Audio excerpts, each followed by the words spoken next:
A few eagle-eyed viewers have mentioned in the comments that there is a new machine in this shop that has not been explained, and tonight we're going to introduce you to it.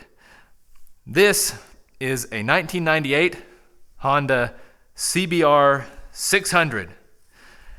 It's not mine, it belongs to Ed, who watches our videos.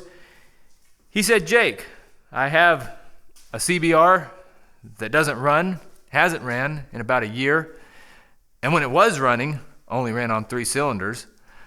Was wondering if you could fix it. I'll pay you." So I said, "Sure, I'll fix it." He dropped it off, and tonight we pay it some attention. I don't believe we will repair it tonight. But we'll start. That's right. We'll dig in a little bit.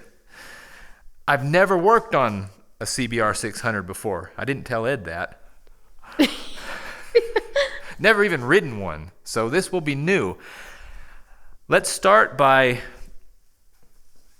getting familiar, looking the machine over, just to see what we're working with. Overall, it's in decent shape. It's been roughed up a little bit, but so have I. I don't know how Camera Girl stays so pristine. Oh. Tank looks good, no dents. Haven't seen the inside of it though. D&D exhaust. I don't know what that stands for. Dungeons and Dragons, of course. First thing that came to my mind was diapers and Desitin. Oh. That's unusual for you. Some of you fellers might be knee-deep in that right now. There's nothing wrong with that. It's an experience. Steady, men. Steady, calm men. It'll all be over in just a few years, unless there's another. Anyhow, tires are fair. If all goes well, we'll put a few miles on them. It has a fuel pump, but it also has a gas tank that's above the carburetors, so I don't understand that. However, I don't claim that it shouldn't be there. The people that designed this motorcycle know more about it than I do. I admit it. We've got a rose-colored windscreen that Jake's looking through. That was a stretch. I planned that. I'll give you some useful advice since you sat through all of that. A lot of you guys know this, but if only a few of you don't, if just a few of you don't, it's still worth mentioning. If you have a motorcycle with a kickstand, only lean it over on the kickstand if you're on the machine or if you're on the kickstand side of it. I'm guilty of not following my own advice 100% of the time, and I've paid for it. Don't think I haven't paid for it. The problem is, if you're leaning it over from the right side and the kickstand stabs down into some soft dirt, or it wasn't down all the way, or some little rascal on his roller skates comes by and flips it up as you're leaning it over, just wave goodbye to it. Oh no, domino. It's down. It's done. I sat on it. It's a heavy bike. I'm not used to something that heavy. Well, you're comparing it to what I refer to as a G-bike. Well, I tried to start your KDX 200. It's a G-bike. Instead of an e-bike, it's a G-bike. Let me just interrupt. It's about as light as an e-bike, I think. Anyhow.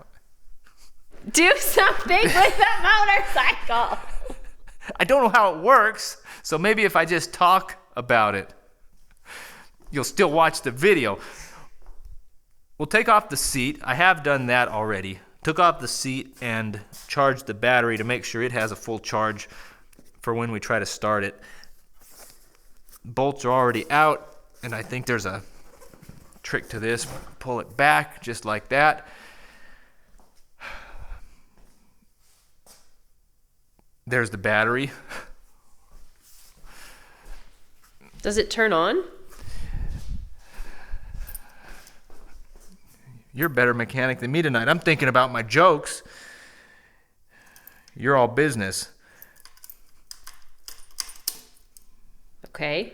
Instruments look good. 34,000 miles. I don't know if that's low miles or high miles for CBR600. Seems kind of high, but what year is it? 98. Maybe low. Low miles for the year. What happens if you try to start it? We're just jumping right into that? I want to know. I don't want the video to take 20 minutes and all you do is take the seat off. I like your style. I'll try it. Oh, Oh, that was the horn. over here now. Healthy starter. Engine sounds good just from that quick little spin. If you hear an uneven rhythm out of the exhaust when you're trying to start it, it indicates that one or more cylinders has different compression than the others. If it's a that's bad. Run away. Run. Don't tell you I didn't warn you. But this one, smooth and steady. Starter button. Check for spark. I think what we'll do is look inside the gas tank. I have a suspicion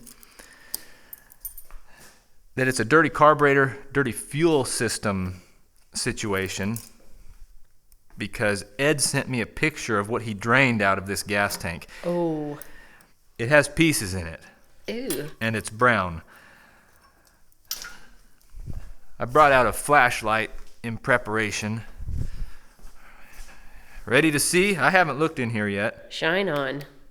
Ooh. You getting that? There it is. Brown. And if I look all the way down there, it's not empty either. What I need is a ladle. Put that on my Christmas list. Soup ladle. A fuel ladle to take a dip. Why didn't you just get a siphon? Now that's an idea. I don't know where my siphon hose is. Here, turn this off. Tomorrow on my own time, I will clean out that gas tank a little bit. Let's take it off. Because to clean that out, I will need to do some sloshing. And if the gas tank looks as bad as it does, I fear for what the carburetors look like. Did you sample the odor? Varnish. Pity. Standard fare around here. 12 millimeter bolt by the looks of it, and 8 millimeter up front. Something I thought about after last night's video when I was talking about buying and selling things on Facebook is that when you're going through the process of buying something, selling something on Facebook, selling something, keep in mind what your time's worth. I mentioned that the way to get the best price is to start high, but not absurdly high. And if you don't get any response to your ad, slowly lower the price until you get some interest. You shouldn't start that high. Don't be a donut. Start reasonable. Start reasonable, all right. Slightly high. I don't want to be accused of being a donut. Take your time, like Jake, and see what the market will bear. You're going to say take your time like Jake and get that bolt out. Don't rush things. But then I started thinking a little more about it. There is value. What are you looking for? 8mm. I'll find it. I'll find it. There is value to just selling it and being done with it, especially if you value your time that you could be spending with your family, or if you are in a profession where the hourly wage you could be making instead of dinging around trying to sell an old Vespa is high. You might just list it cheap and be done with it. So examine your own situation and go from there. There's probably a fuel line down here I need to disconnect. Yes.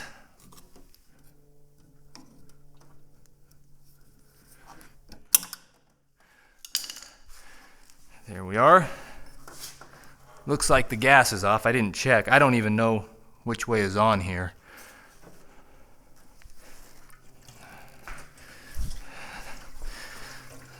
There we are.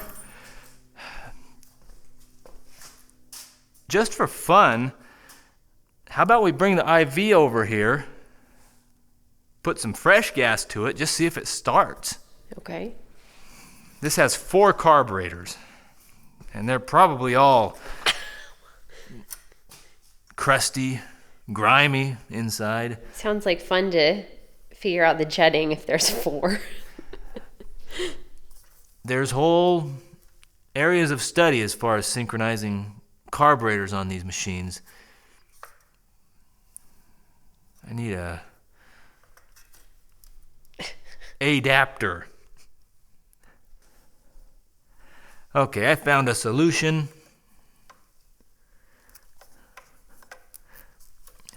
I'll be very surprised if it starts. I'm not expecting it to start. Did you see what I just did? This is not the fuel hose. This is a vent hose. This is the fuel hose. Ooh. Close one.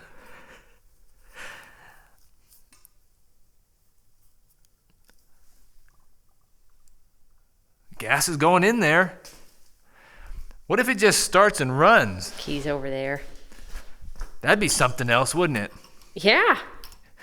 I've noticed that the chokes don't operate. This choke lever only goes about halfway, but no further, and I'd bet money that it should go down to about right there.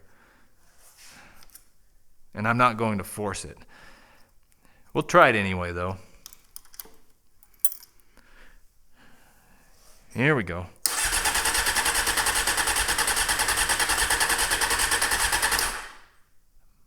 Might have heard a sign of life. No. It could have run. Yes, nothing wrong with that as a first step. So my best guess is it's a case of dirty carburetors.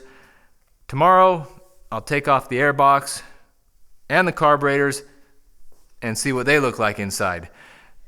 I also think it's dirty carburetors. Let me know what you guys think. It's what I feel. I'm also curious if you are liking the daily videos. I do. We don't get as much done per video, but I get to stay current with you guys. If you're interested in watching yesterday's video, I'll put a link to that up on the screen. And if you'd like to see what happens next, I'll put a link to tomorrow's video up there as well. Thanks for watching.